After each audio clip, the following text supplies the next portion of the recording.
The story begins on a normal school day. As the teacher begins lessons, there's a sudden light that engulfs the entire classroom. Moments later, our protagonist Hiro finds herself in a dark place, so she moves to find the light, but soon discovers numerous spider hatchlings all around her. Her body has become that of a spider, so she starts whining and complaining, asking why she has to be reincarnated as a spider. When she notices the other spiders eating, she goes over to join them, but is disgusted by their cannibalism. The mother spider then tries to eat her, so she instantly runs for dear life. As she wanders around the spider's labyrinth, she soon discovers that she can acquire certain skills, so she uses her skill points to acquire an appraisal skill. She tries appraising a wall, thinking it might be special, but it just turns out to be an ordinary wall. Moving on, she tries looking for food. However, all the creatures she finds are above her level. As she wanders further, she finds a human footprint, so she runs to ask for help. Unfortunately, she finds a dead spider on her way. As she freaks out, she accidentally produces silk. Discovering she can make webs, she immediately makes a home for herself. As she marvels at her achievement, she collapses hungry, so she forces herself to eat the dead spider, which she soon discovers tastes horrible. After the meal, her stats increased and she earns some more skills called Kin Eater, Heretic Magic, and Taboo. As she rejoices on acquiring new skills, she finds that her web caught something. She goes to discover it is a lizard. The lizard attacks her using poison, which partially blinds her. However, she avoids the other attacks. She then decides to attack the spider, but she falls victim to its attack again. On the third try, she is able to evade its attacks accurately and eventually manages to devour it while still alive. In the city, a banquet is held where some students from prestigious families are accepted into the academy. The admitted students include some of the reincarnates, Shun and Keisha, who are greeted by Philimos, their former teacher, and Faye, who is now a dragon. Shun's sister Sui is a normal girl. She doesn't seem to like Philimos. Later, Philimos takes Shun and Keisha to meet their former classmates, Hugo and Yuri. During introductions, Keisha points out she is Ushima, who was formerly a boy, and Faye, who was once the beauty of the class, is teased for becoming a monster. In the past, Wakaba was bullied by Faye, but she didn't care much about anything back then. In class, Hugo meets with Shun. He inquires about his brother, the hero Julius, but he tells him Julius is not a reincarnate like them, although he is super strong. Faye complains that God must hate her for bullying Hiro in the past. When Oka comes in, she asks her if she has been able to find Hiro since she is the one gathering all the reincarnates, but she explains she hasn't. Shun assures her that Hiro is probably doing fine. Meanwhile, Hiro continues struggling to defeat monsters and level up in her spider form. This time, she is able to advance to a new form of Terratect. After leveling up, her body changes, and all her previous injuries have automatically been healed. As she explores, she finds that her web has caught another prey, but this time it's a human. He uses fire to escape and ends up burning her house. Hiro then begins expanding her house, making it more human-like, with sitting rooms and bedrooms. As she finishes, she tries devouring the egg the human left behind. However, none of her methods are able to break the egg. Soon, a group of humans arrive and set her new home on fire, so she runs for life. Discovering how pathetic she still is, she decides to get more battle experience. She manages to defeat a centipede monster, however. This makes the whole swarm chase after her in retaliation. She manages to outrun them by burning all her stamina. As she rests, she is alerted to danger. A level 9 snake attacks her, so she begins evading and attacking it with her web, which is all she has going for her. However, it tosses her against the wall, making her lose so much HP. In her fighting spirit, she attacks with her poison fangs, but this makes the snake go berserk. Eventually, her fang is able to poison it to death. After defeating the snake, she upgrades to a new level and gathered a whole lot of skills. She is also given some options to evolve into, so she weighs her options and decides to go for the small Terratect. After evolving, she wakes up feeling dizzy and hungry, so she helps herself to her victory prize. She notes that her appetite has become so large because devouring the whole monster hasn't satisfied her. Later, she uses her skill points to acquire 2 new skills, one called Thread Control, which she fantasizes would make her equal to Spider-Man, and a detection skill. As soon as her skills are activated, she begins using her web control to easily capture her prey. Next, she is pumped as she can now read her stats. She moves to search for more food, but she stops after encountering some humans. She appraises them to find their level higher than hers, so she flees. As the humans chase her, she encounters monsters on her path, so she tries her best to create her path through, with so much speed that she ends up falling down a cliff. At school, Yuri informs everyone of their magic training session in the woods. Hugo is hyped to show his worth, but the others think he is rather competitive. In the woods, Shun and Hugo's weapons are different, since they were reincarnated as princes of different nations. Shortly after, they are given wands enchanted with water magic to practice, so each student begins blasting spells at the designated target. After a while, Hugo gets bored using water magic, so he uses his fire magic to destroy the target. As his teacher scolds him for getting ahead of himself, they suddenly hear a strange roar, and with it comes a powerful attack. The teacher moves to counter it, but it disintegrates him easily. As the Earth Dragon appears, Hugo tries to show off by firing at it. However, his attacks are ineffective. He is hit by the beast, so it dawns on everyone that their death is close. Shun summons courage from his older brother and draws out his sword to attack. He is joined by his fellow reincarnates, and together, they begin attacking the beast in coordination. As the battle continues, Hugo arrives only to start shooting off random spells at everyone. As Shun saves him from being eaten, Faye steps in and devours the dragon, allowing Shun to easily finish it off. As the class cheers for him, Hugo gets pissed and leaves. As Hiro finds herself in the bottom level of the labyrinth, she comes across a mantis on a killing spree, so she quickly avoids it. However, she keeps running into bigger monsters, so she avoids them. She finally finds some snail monsters she can attack. As she munches on one, her HP falls instantly and her soul leaves her body, but she manages to pull it back. Next, she encounters some level 7 monster which she easily captures and defeats with her fangs. After feeding, she tries her new skill which lets her synthesize poison. As she moves on, she finds a lone dancing monkey that soon attacks her. It's so fast, but she is able to evade its attacks. She uses her webs on it,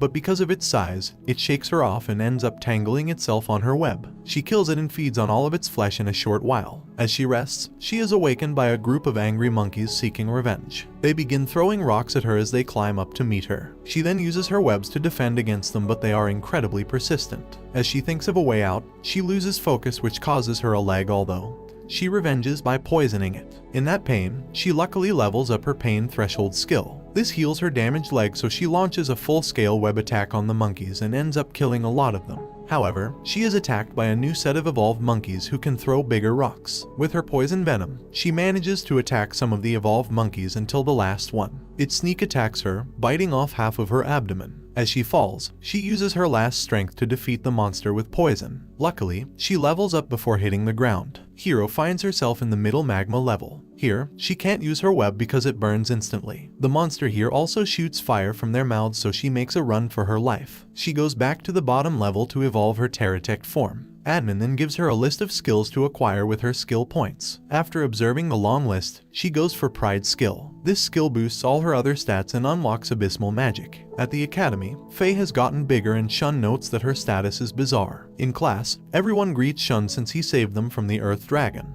As they sit, Yuri comes to tell the group about God, whose voice can be heard after one levels up. She tells Shun to report anyone with the skill called Taboo, since it goes against God's will. Faye becomes uncomfortable after hearing the penalty for having a taboo skill is death. At the labyrinth, Hiro plans on how to defeat the monsters and then survive in the magma layer. She finally finds a skill to let her use magic, but decides it might not be convenient for her, so she moves in search of her next meal. However, she encounters another Earth Dragon who chases her until she finds herself back in the middle layer. Here, she faces off with the magma seahorse again. After it runs out of MP, it comes out of the lava to chase her. Hiro realizes she has a chance on dry land, so she manages to use her fang to defeat it. As she feeds on the seahorse, a bigger catfish monster appears, so Hiro quickly hides, seeing that she is outclassed. However, she finds a second one waiting in ambush for her. She is cornered by the two catfish, so she uses her web to close their mouths. As they attack again, she then decides to feed one poison, which turns out to be very effective as one collapses. This makes the other one retreat. As she feeds on her prize, she sheds tears of joy as this is her first meal that tastes good.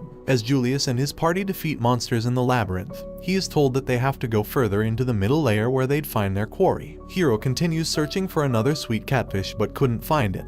However, she finds an eel instead. Appraisal immediately informs her it's in a different league than hers. It attacks her, but she is able to evade thanks to her new foresight skill. She continues fighting for her life as her HP and MP drops gradually. She finally finds an opportunity to spew poison in his mouth, thus defeating him. As she moves to eat it, it suddenly expends its SP for HP, thus recovering instantly and also leveling up. Noticing it has leveled up, she quickly barrages it with attacks before it recovers. After the battle, she levels up her skill again and acquires the option to evolve. So she uses the eel's corpse to protect herself since evolving leaves her defenseless. After evolving, her form has changed into a Zoe L Pterodactyl with super sharp sides. So, she uses it to help herself dice the eel meat which she eats. After feeding, her leveling up lets her gain a parallel mind which will allow her to multitask, so she can fight more effectively. On the other side, Julius is hailed for being better at magic than the saint herself. However, they are interrupted by enemies, greater pterodactyls which turn out to be 3 in number. And behind them is the Nightmare's vestige. It immediately attacks the saint, but Julius saves her in time. The others try to stall it as Julius rushes to defeat the other pterodactyls using a combination of swords and magic. They are focused on the vestige which disperses all their attacks. On seeing this, Julius uses a powerful light attack. However, it doesn't go down. Instead, it suddenly starts trembling, so the party takes advantage of its situation and defeats it. Meanwhile, Hiro has acquired a new skill, Cursed Evil Eye. She goes to test it on a monster. As she finds the frog, the eye attack hits it, slowly eating up its entire stats until it dies. At the academy, Shun asks about the other reincarnates. So Oka explains that out of the 27 people in the classroom, 11 are secured in her elven village, while 4 of them are dead already. She explains that the rest are unaccounted for. Later, they are summoned to take part in an extracurricular activity where they would only encounter weak monsters. They arrive at the campground, so Shun helps a teammate set up camp. He praises Shun for his accomplishments, saying he respects him. Meanwhile, Hugo happens to be pissed by their conversation. Later, Shun rushes to aid the teammate, but on getting there, he is being attacked by Hugo. Afterward, Hugo confronts Shun, saying he can't have someone like him around. Shun appraises him and discovers his skills are above his. Hugo attacks him in earnest, so the battle begins. As they fight, Hugo reveals he plans on unleashing monsters on all the students, and then he will eventually return to the city with the story that he managed to defeat the monsters. Hugo attacks again. This time, he completely overwhelms Shun. Before he can deal a fatal blow, Oka intervenes. She reveals that his plan fell through. As punishment, Oka uses her special skill to reset all his stats to the lowest. Later at home, as Hugo vows revenge on Oka, he is approached by a suspicious girl who offers to aid his plan. Several days later, Shun and the others note that Hugo has been absent from school since the incident. Although he wasn't publicly punished for his crime since he is a prince, the group discusses how his character became so terrible. Back at the labyrinth, Hiro is having a blast trying to move on from the fact that she is in a world controlled by a human. She and her parallel mind scan through skills available for magic. After selecting, she tries to use magic, but it turns out she can't handle it yet. To remedy the situation, the admin gives her a third parallel mind who will be responsible for utilizing magic. As she celebrates, there's a serious tremor, so she goes to look, only to discover a big hole. She goes down to take a closer look. However, a high-ranking fire dragon pops out of the lava. Although it is damaged, it still attacks her. She is seriously outclassed, but she decides to bring the fight to it. She begins by using her magic attacks on it, and then she focuses on evading its pretty deadly attacks. She tries hard to avoid its lethal fire attacks by swinging on her web. As the battle continues, she finds herself in a pinch, using thought acceleration skill. She is able to produce a massive amount of poison which she concentrates and sends into its mouth. However, it is smart enough to counter the poisonous attack also. On hearing of his arrival, Shun runs to welcome his brother, the hero. Here, Julius informs him that demons are making a move, so he is heading to the Empire. Seeing Faye bigger than usual, he tells Shun of her origins. Her egg and his scarf, which was made from Pterodactyl silk, were both gotten from the labyrinth 15 years ago. Before he could finish his story, Julius is told to prepare to take off with his party. At the labyrinth, the fierce battle with the dragon continues. Hiro uses her poison attacks and rot skill in succession to score a big one on the beast, although the attack costs her a leg. However, the dragon comes back up shortly. Realizing her HP is down to 1%, she orders her parallel minds to activate abysmal magic. With this, she calls forth Hell's Gate. This attack sucks in everything around it, but the dragon manages to tank it. Luckily, it drains its stats to the bare minimum. With both of them at their limit, the dragon takes initiative and attacks head-on, but Hiro is smart enough to use her web to immobilize it before striking the final blow. She immediately levels up her form and earns the title of Dragon Slayer. As she drags the dragon away to feed on it, an admin notices the demise of a dragon, so he decides to go take a look at the perpetrator himself. She begins digging in on the monster, but she then notices that someone incredibly powerful is approaching through a warp gate. The admin arrives at the scene, but as he tries to communicate, she can't understand his language. She tries to explain too, but there's a language barrier. At that moment, a smartphone appears out of nowhere. She introduces herself as Admin D to the other administrator, so he picks up the phone and negotiates with her, after which he leaves immediately. Admin D tells Hiro she has been watching her struggle for survival and it amuses her, so she helps her sometimes. She doesn't answer further questions before disappearing. Meanwhile, at the Demon Lord's castle, a meeting begins. Balto, the moderator, asks each leader for their war reports, so each corps leader begins giving their reports on war preparation. However, the third corps leader is skeptical about war, so the Demon Lord suggests his unit be sacrificed for his insolence. Next, Blow states his dissatisfaction with the new Demon Lord. However, Dured picks a fight all in the name of loyalty. Before they cross swords, they are suddenly impaled by the Demon Lord's web. Balto tells them she has enough power to kill everyone if she chooses. Later, in class, Shun suddenly receives a message that he has met the conditions of becoming the new hero. He freezes because this only means one thing: Julius is dead. Meanwhile, Hiro and her parallel minds try to sort out Admin D's relationship with this world. However, all of their opinions prove baseless as she left almost nothing to work with. At the castle, the king, and everyone including Leston, Shun's older brother,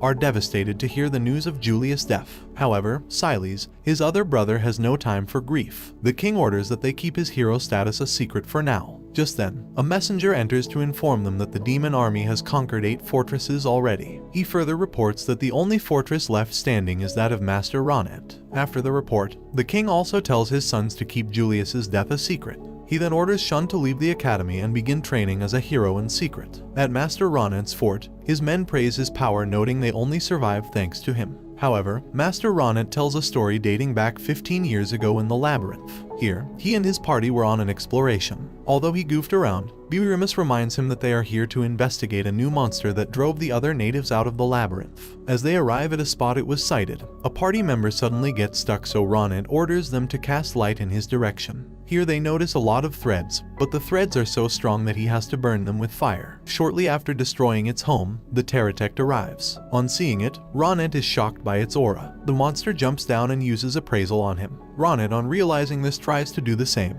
He soon finds that the Pteratect has so many overwhelming stats and skills. He starts daydreaming of its awesomeness, so Buirimus drags him away. The other soldiers try to stall, but they are defeated easily. So, Buirimus quickly smacks him back to reality. After regaining his senses, he begins preparation for a teleportation circle while the others stall for time. Buirimus summons his beasts, who begin attacking individually, but the Pteratect blocks their attacks and eventually uses their skill for himself. It continues to decimate the entire party, eventually cutting off Ronet's arm. However, they succeed in teleporting back to their base. In the present, Ronet informs his comrade that some beings are just so powerful that humans don't stand a chance against them. Shun begins his training alone with just Faye around. She tells him Hyrance, who is the only survivor of the hero's party, would be arriving soon, so he'll be able to explain what happened to Julius. Faye suggests that they both form a pact, but Shun disagrees, saying he needs to treat her like an equal. However, after weighing the advantage, he consents to it and they form a pact. After the pact, she turns back into an egg to begin evolving. At the labyrinth, Hiro is introduced to a new set of knowledge after her taboo skill hit level 10. With the help of her parallel minds, she learns about the secret of the world as well as the fact that the world is heading to doom. So she decides to keep working on herself to become strong enough to stop that from happening.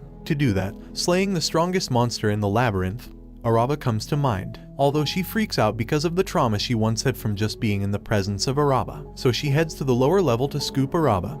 But instead, she finds a giant serpent with top-level stats. The snake exits only to begin its battle with Araba. Hiro can't help but watch the brutal battle between the two monstrosities. They showed a different level of violence that completely overwhelms her. With Araba easily defeating the serpent, it dawns on Hiro that defeating Araba is no mere feat. At the castle, Hyrance arrives. He apologizes to Shun, saying he is the reason Julius died. He explains by showing him a phoenix feather which was supposed to revive the hero when severely wounded. However, Julius gave him the feather instead. So, Shun tells him he has nothing to apologize about. Hyrance narrates that after he defeated the demon army, a girl appeared from nowhere, and in a blink of an eye, everyone around him was dead from her rod attack, which turned everything to dust. After his story, Hyrance swears loyalty to him. Hiro continues to level up in order to defeat Araba. She encounters 2 earth dragons, so she marks them so she can fight them separately at another time. She moves to prepare a suitable battlefield that will give her as much advantage against Araba, but a swarm of hornets has built a hive in her ideal location. They begin attacking her one after the other, so she decides to annihilate the entire hive. Using her poison spears, she kills all the hornets and destroys the hive, after which she awaits Araba to battle him. The battle between her and Araba begins. Among her arsenal is the dimensional move, which lets her move freely in the space she drove the hornets from. Her parallel mines begin launching magic attacks at him, but his HP keeps regenerating. Next, they have a battle of magic attacks only. Araba is on an attacking spree while Hiro tries her best to evade. Their intense battle keeps up until Araba dives at her. However, she has a trap ready to capture him. She immediately uses her phantom pain magic on him, so he tangles himself more in the web. She uses all sorts of magic, but he blasts himself out with his breath. Although taking damage, he immediately uses his skill point to pick up a new skill to nullify the damage he caused himself. Araba's new form comes with a new inferno attack that spans a wide range. She keeps dodging his attacks until she finds herself trapped in the ceiling, so she begins heading down into the flames while taking damage. As she heads up, Araba lands a direct attack spell on her, thus draining her HP. As he moves to finish her off, she uses her annihilating evil eye to also land an attack. She loses her eye for it, along with her web-making pelvis stuck in his earth attack. She begins falling again, knowing she's dead meat once she hits the floor. She makes a risky move into the fire to be able to head back up. However, her teleportation is perceived by Araba and he gets her. In her struggle, she uses a rod attack to free herself. On the verge of dying, her life flashes before her, so she summons courage and uses another annihilating evil eye. So, they both fall to the ground half dead. She begins healing herself while she observes Araba's stats. Finally, she moves to deal the final blow. However, Araba rises in surrender despite having almost no stamina left, so she gets dissatisfied that he has given up. He then disappears completely, while Hiro begins leveling up from the results of the battle. Having defeated her arch-enemy, she looks for the exit, which she finds, and begins heading for the outside world. And this brings the anime to an end. Don't forget to like and subscribe if you enjoyed, and turn on the notification bell so you never miss out on another video. Until next time, take care.